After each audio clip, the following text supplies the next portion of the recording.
हद में रहकर कभी कामयाबी नहीं मिलती, हद में रहकर कभी कामयाबी नहीं मिलती, जीतने के लिए हद पार करनी पड़ती है, जीतने के लिए हद पार करनी पड़ती है।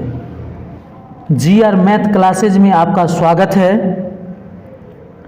आइए आज हम लोग मिक्स प्रश्न हल करते हैं जो बोर्ड के परीक्षा में आपका नंबर बढ़ाने का काम करेंगे। आप शुरू से अंत तक बने रहें, देखते रहें, एक एक प्रश्न को हम हल करेंगे और आपको समझ में आएगा। और आप भी पेन और कॉपी लेके बैठ जाइए और हमारे साथ साथ आप भी बनाइए। चलिए क्वेश्चन नंबर 1 से हम शुरू करते हैं। क्वेश्चन नंबर 1 है, यदि tan थीटा बराबर √3 तो थीटा का मान है, थीटा का मान है।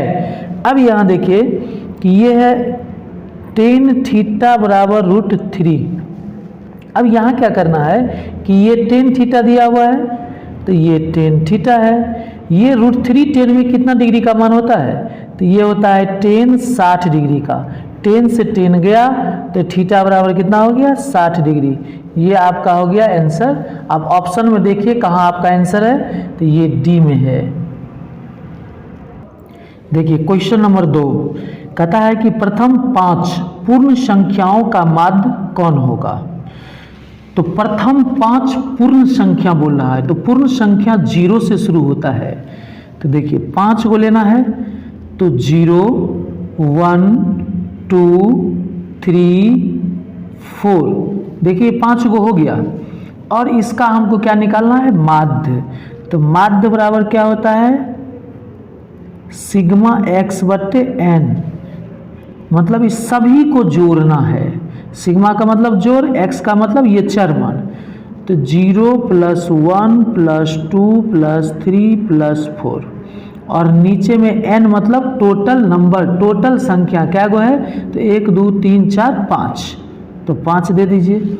अब इसको क्या करिए आप जोड़िए तो 4 3 7 7 2 9 9 1 10, ये हो जाएगा 10 और नीचे में हो जाएगा 5, काट दीजिए 5 1 5 5 दूनी 10, तो ये हो जाएगा 2 आपका आंसर।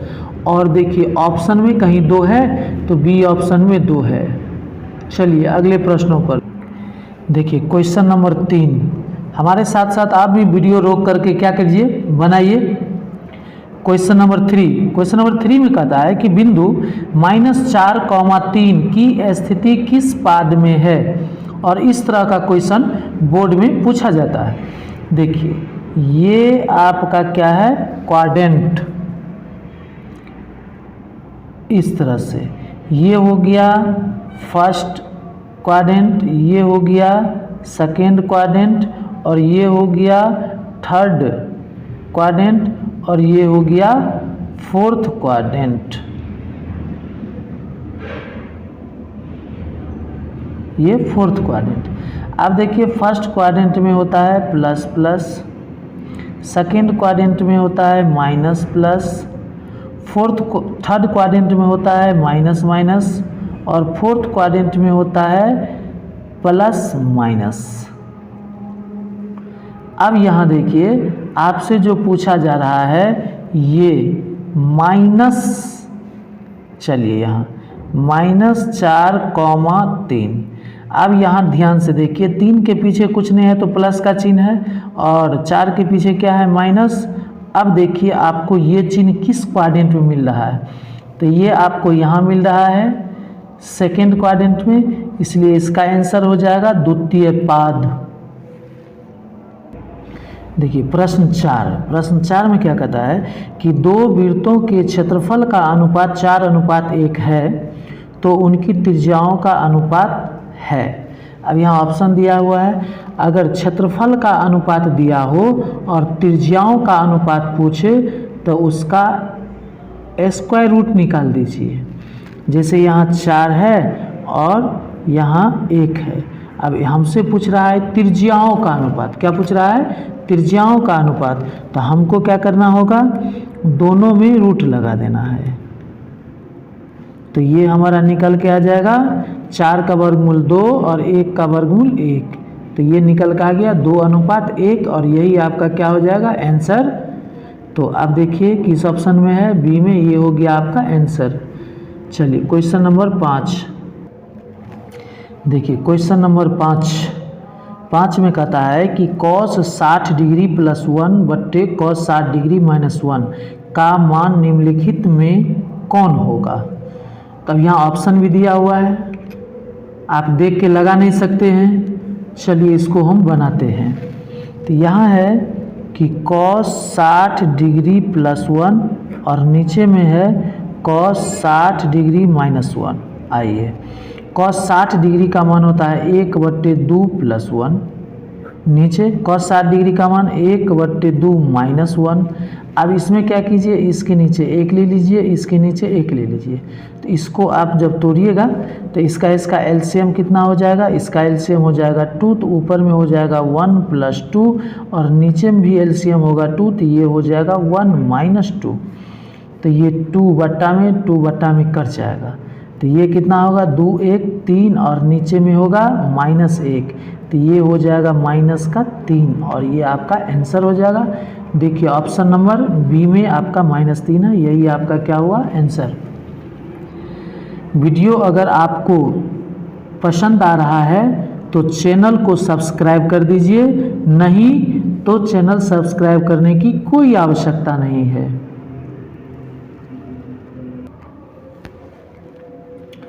देखिए क्वेश्चन नंबर 6 कहता है यदि अल्फा और बीटा बहुपद f(x) = x² + x + 1 के मूल हो तो 1/α + 1/बीटा का मान है। नीचे ऑप्शन दिया हुआ है, आप बनाइए। देखिए इसमें क्या है कि दिया हुआ है कि x² + x + 1 = 0। तो इसमें क्या होगा कि x² के साथ जो होगा कॉफिशिएंट में वो 1 होगा, वो a हो जाएगा।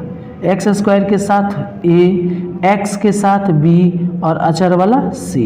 तो यहाँ हमको a भी दिखाई दे रहा है 1, b भी दिखाई दे रहा है 1 और c भी दिखाई दे रहा है 1। a b c तीनों दिया हुआ है। हम क्या करते हैं, तो अल्फा प्लस बीटा निकाल लेते हैं। अल्फा प्लस बीटा होता है -b/a। तो ये हमारा कितना निकल जाएगा, -b का मान 1, नीचे में 1, तो ये हो गया -1। ठीक है, फिर हम निकाल लेते हैं अल्फा × बीटा। अल्फा × बीटा ये होता है c/a। अब देखिए c का भी मान 1 है और a का भी मान कितना है, 1 है। तो ये हो जाएगा आपका कितना, 1।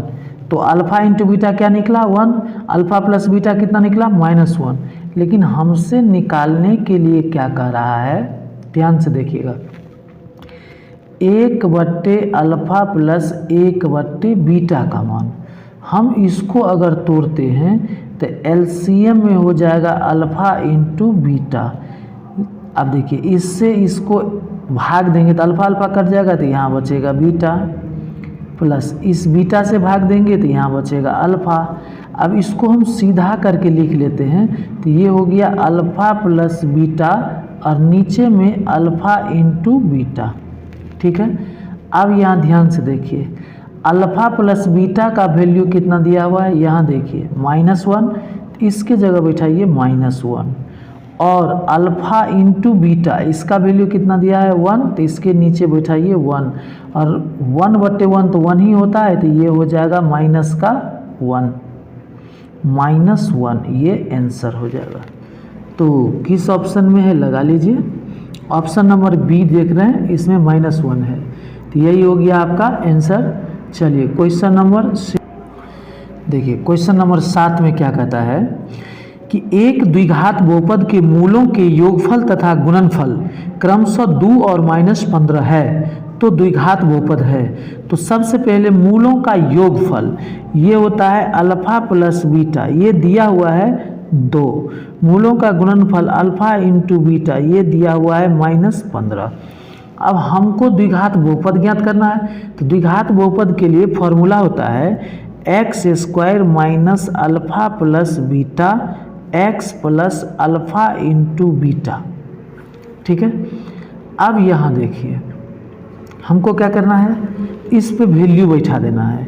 तो एक्स स्क्वायर रहेगा minus alpha plus beta, alpha plus beta यहाँ 2 है तो ये हो जाएगा 2 और ये x plus alpha into beta यहाँ -15 है तो ये -15।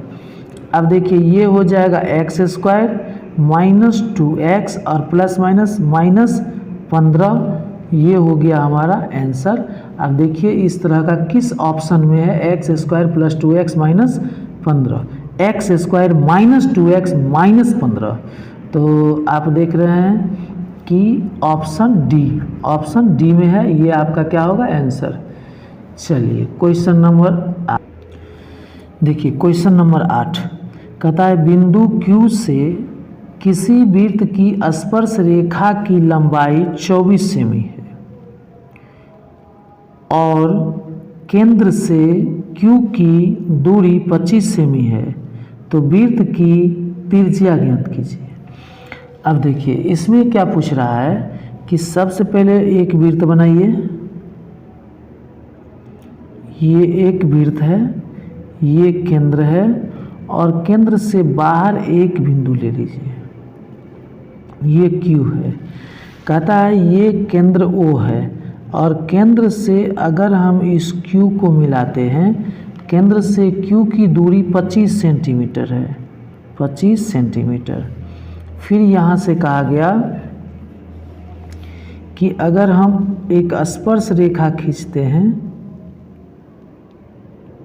ऐसे, तो ये जो स्पर्श रेखा होगा इसका भी कुछ नाम दे दीजिए, चलिए ए दे दीजिए। तो यहाँ से यहाँ का दूरी हो जाएगा ये 24 सेंटीमीटर। कितना हो जाएगा 24 सेंटीमीटर।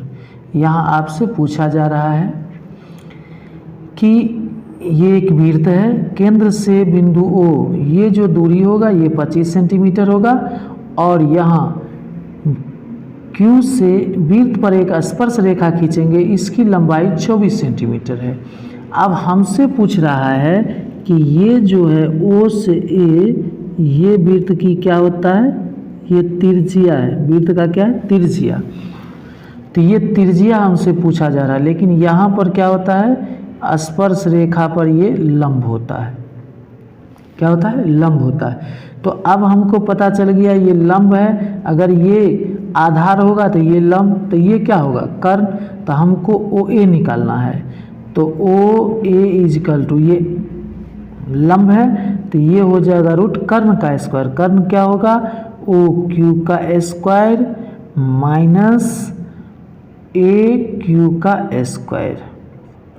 ठीक है, चलिए देखिए आप इसमें क्या हो जाएगा, OQ तो O ये है, Q ये है, इसकी लंबाई 25, तो 25 का स्क्वायर हम डायरेक्ट कर देते हैं 625 और AQ कितना है यहाँ पे 24, 24 का स्क्वायर हो जाएगा 576। अब ये हो जाएगा आपका कितना, तो 49 घटाइएगा तो देखिए 1 पंचा लीजिएगा, ये हो जाएगा 15, 15 में से 6 गया तो ये 9 हो जाएगा, ये हो जाएगा 11 में से 7 गया तो 4 और ये 5 5 चला जाएगा, 49 आया। अब 49 का वर्गमूल हो जाएगा 7, तो ये हो गया 7 सेंटीमीटर आंसर। अब देखिए किस ऑप्शन में है, तो ऑप्शन नंबर ए में। चलिए अगला सवाल देखिए, क्वेश्चन नंबर 9। क्वेश्चन नंबर 9 में कहता है कि निम्न में से कौन परिमेय संख्या है। आपको इससे पहले भी हम बता दिए हैं इस तरह का सवाल, सेम सवाल है। इसमें क्या है, ये अपरिमेय संख्या है, ये अपरिमेय संख्या है, ये अपरिमेय संख्या है और इसमें 2 से 2 कट जाएगा तो ये क्या होगा, परिमेय संख्या। चलिए अगला सवाल, क्वेश्चन नंबर 10, ये लास्ट क्वेश्चन है। कहता है कि √1 माइनस साइन स्क्वायर ए बट्टे 1 माइनस कॉस स्क्वायर ए बराबर डॉट डॉट कितना होगा। तो देखिए सबसे पहले 1 माइनस साइन स्क्वायर ए ये हो जाएगा आपको कॉस स्क्वायर ए, और नीचे में 1 माइनस कॉस स्क्वायर ए, ये हो जाएगा साइन स्क्वायर ए। अब आइए, तो कॉस बट्टे साइन कॉट होता है, तो ये कॉट स्क्वायर ए हो जाएगा। आपको पता है स्क्वायर से रूट हट जाएगा, तो ये हो जाएगा कॉट ए आंसर। चैनल को सब्सक्राइब करके ऑल नोटिफिकेशन पर रख लीजिएगा, क्योंकि जब भी हम वीडियो डालें तो सबसे पहले आपको ये वीडियो मिले।